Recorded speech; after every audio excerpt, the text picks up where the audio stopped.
అదరగొట్టే కారం రంగు రుచి ఆచి కారం పొడి. పవన్ కళ్యాణ్ గారు కోనసీమలో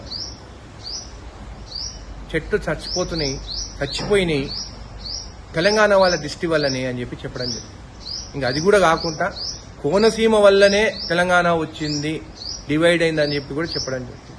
మాకు తెలంగాణ వాసులకు మాకు సెంటిమెంట్ ఇంపార్టెంట్. మీకు తెలుసు స్టేట్ బైఫర్కేషన్ అప్పుడు సెంటిమెంట్ మాకు ఎంత ఇంపార్టెంట్. అప్పుడు చాలా మంది ఆంధ్ర నాయకులు బ్యాగులు మోసుకునే తెలంగాణ నాయకులేమో అమ్ముడు పోతారని కూడా తిరగడం జరిగింది. అయినా కానీ మాకు సెంటిమెంట్ ఇంపార్టెంట్ అని చెప్పి ప్రతి ఒక్కరూ తెలంగాణ నాయకులు ఆ రోజు ఉద్యమం వల్లనే, తెలంగాణ ప్రజల ఉద్యమం వల్లనే తెలంగాణ రావడం జరిగింది. సోనియా గాంధీ గారి ఆశీర్వాదం.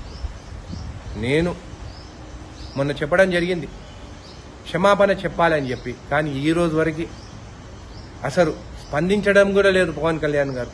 అంటే నేను తమిళనాడు పోతే నాకు రెడ్ కార్పెట్, ఢిల్లీకి పోతే నాకు రెడ్ కార్పెట్, ఎవరు ఏమి పీక్తారని చెప్పి అని అనుకుంటున్నారా?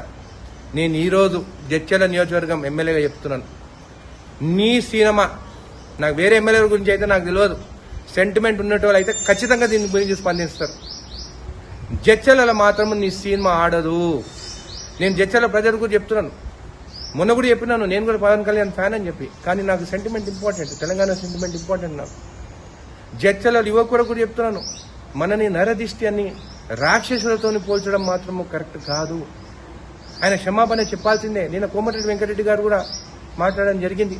అన్న మనం కూడా మీరు కూడా అసెంబ్లీలో చెప్పడం జరిగింది టికెట్ రేట్లు పెంచను అని చెప్పి, కానీ పెంచినారు. అందుకే చునకంగా చూస్తున్నారు వాళ్ళు, ఆంధ్ర వాళ్ళు మన పైన. మీరు నిన్న చెప్పినట్టు టికెట్ రేట్లు పెంచొద్దు.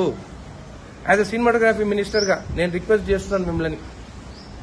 మొన్న సీఎం రేవంత్ రెడ్డి గారు చెప్పినారు జూబ్లీహిల్స్ ఎలక్షన్లో రేటు పెంచాలంటే 20% కార్మికులకి వాళ్ళకందరికీ ఆ ప్రాఫిట్ షేరింగ్ చేయాలని చెప్పి ఖచ్చితంగా ఆ జియో రిలీజ్ చేయండి. ముందు సినిమా మాత్రం పవన్ కళ్యాణ్ సినిమా మాత్రము నా జడ్చలలో ఆడదు.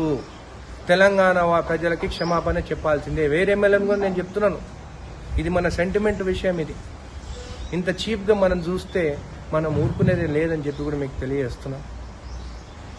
వెంకన్న, మీరు ఇమీడియట్గా డిసిజన్ తీసుకోవాలి. నిన్న మీరు స్పందించిన దానికి మీకు కృతజ్ఞతలు చెప్తున్నాను. అదేవిధంగా మా పీసీసీ ప్రెసిడెంట్కి, మా ఎంపీ చామల కిరణ్ గారికి, మా మినిస్టర్స్కి వాకిటి శ్రీహరి గారికి, పొన్నం ప్రభాకర్ అన్న గారికి, ఎమ్మెల్సీ బాలమూరి వెంకట్ గారికి, ఖచ్చితంగా ప్రతి కాన్స్టిట్యున్సీలో కూడా ప్రతి ఎమ్మెల్యే కూడా మీరు మన సెంటిమెంట్ కోసము మీరు మాట్లాడాల్సిందిగా నేను కోరుతున్నాను.